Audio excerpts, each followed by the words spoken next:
छान बनवून झालेला आहे। टेम्पटिंग असा दिसत आहे आणि क्रंची टेस्टी आणि आंबट गोड असा आपला चिवडा बनून रेडी। आपला टेम्पटिंग टेस्टी असा फराळी चिवडा बनून रेडी आहे। तुम्ही उपवासालाही खाऊ शकता आणि उपवास नसेल तरीही खाऊ शकता।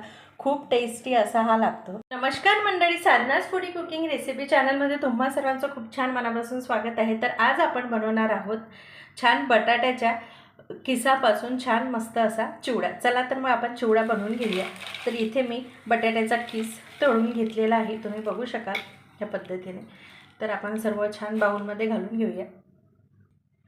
तर याच्यामध्ये ॲड करत आहे मी शेंगदाणे, तळलेले छान शेंगदाणे, अर्धा चमचा चाट मसाला, अर्धा चमचा उपवासाचा, आणि उपवासाला नसेल करत तर कुठलाही सेंदव नमक टाकत आहे चवीनुसार अर्धा चमच मी इथे लाल तिखट टाकत आहे, चवीनुसार घालून घेऊ शकता।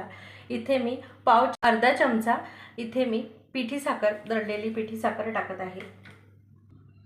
चला तर मग सर्व पदार्थ, सर्व वस्तू मिक्स करून घ्यायचे आहेत आपल्याला। सर्व मसाल्याला छान असे लागले पाहिजे। तर छान मस्त आपण असा मिक्स करून घेऊया हा चिवडा। तुम्ही बघू शकाल किती छान मस्त असा टेस्टी आपला चिवडा बनून रेडी आहे। आंबट गोड तिखट असा चवीचा खूप छान लागतो हा चिवडा, तुम्ही बघू शकाल। चला तर मग तुम्हाला ही चिवड्याची रेसिपी कशी वाटली? साधनास फूडी कुकिंग रेसिपी चॅनलला लाईक करा, शेअर करा आणि सबस्क्राईब करा।